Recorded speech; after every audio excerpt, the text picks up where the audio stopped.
สบายดีพี่น้องอีกเด้อนี่เขามาทางซัดอีกโตอยู่ในตลาดอันคือมาร์เก็ตคือเก่ายังบ่ทันได้ออกไปเพราะว่ามีหลายหม่องหลายโซนผักสวนขายเครื่องขายของหลายอย่าง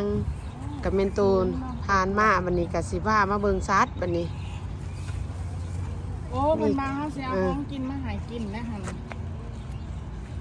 เป็นเซมพากันยางเขาไปทางซัดต่อไปบัดนี้ซัดก็มีหลายสนิทได้พี่น้องเอ้ยอยู่ในนี่ของตลาดฟิมาร์เก็ตนี่ใหญ่เนาะพี่ได้เอื่อยทางเขา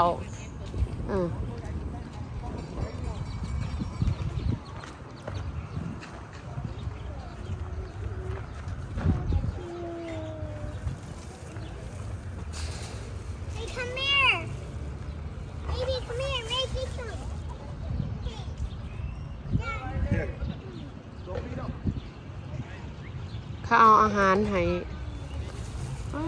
กวางนี่ตัวบักไงฝุ่นเขาใหญ่บ่ใหญ่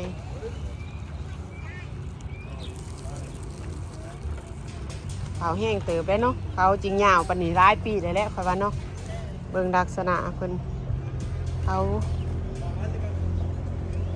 ยาวบ่ยาวเขาเอาอาหารให้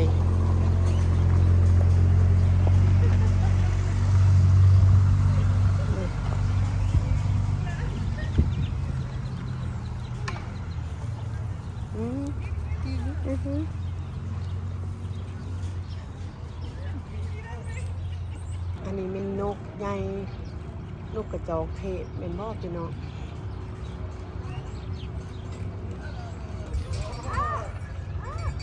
มีแคนการูน้ำนี่มังคีน้ำอีกนี่ยังเอาไปเบิ่งซอยนี่ต่อ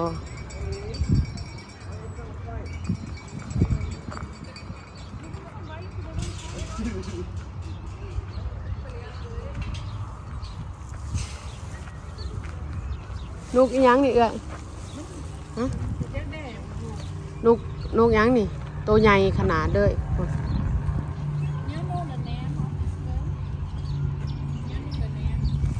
ตัวโนเอาไปหู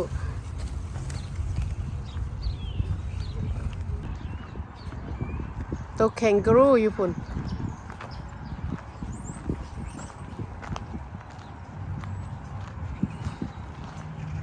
อันนี้เป็นบอลเพิ่นเลี้ยงสัตว์ให้ผู้คนมาเบิ่งมาเอาอาหารการกินมาเกลือเลี้ยงไว้เพื่อมาเลาะตลาดแล้วก็พาลูกพาร้านมายางเลาะเบิ่งสัตว์นำเลยเป็นบอลอันนี้ดินเลย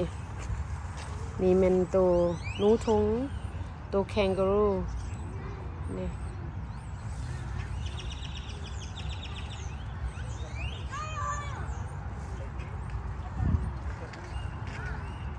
สัตว์หลายชนิดอยู่ในนี่แล้วนั่นเป็นหากส่วนนั้นเป็นดิ้ง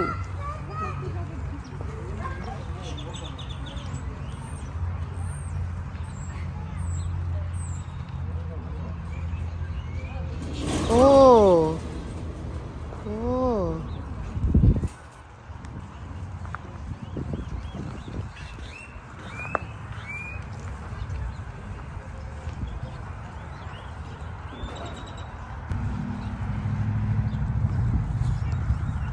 กับเมนอันนี้คือกันเนาะตัวสีขาว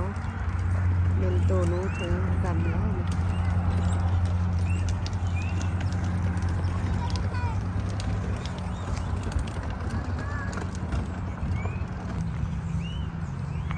ย่างต่อไปก็เป็นน้ำพุภาคส่วนนั้นมีแต่มังกี้มีแต่ลิงอะอันนี้บอลเป็ดบอลมันทางเขาเฮากับสิพากันยางเกี่ยวไปฝุ่นอีกเนาะเพราะว่าเห็นอันนั้นมีสัตว์ยังมีหลายอย่างอยู่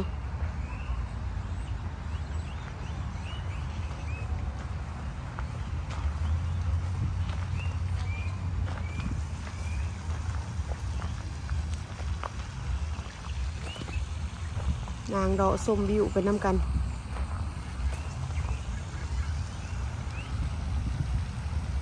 ไปอย่ามาเบิ่งเด้อ มีเป็ดมีห่านวิวดีเนาะมองยางดินก็ได้มาสัมมามายางออกกำลังกายยางดินไปนี่เบื้องนันกาอันมีตัวดองกีเน่มีตัวอันนั้นเน่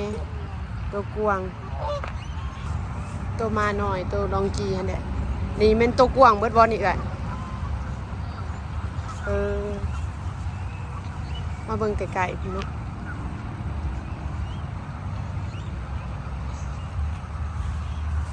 เป็นตื่นพุ่นพากันแตกบนนี้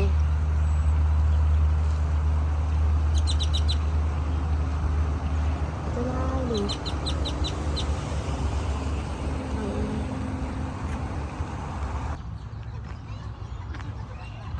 สิพากันกราฟแล้ววันนี้พี่น้องสำหรับคลิปนี้ก็จบเพียงเท่านี้คลิปหน้าเจอกันใหม่ขอบใจได้หลายเด้อที่เขามาเบิ่งมาหาชมบาย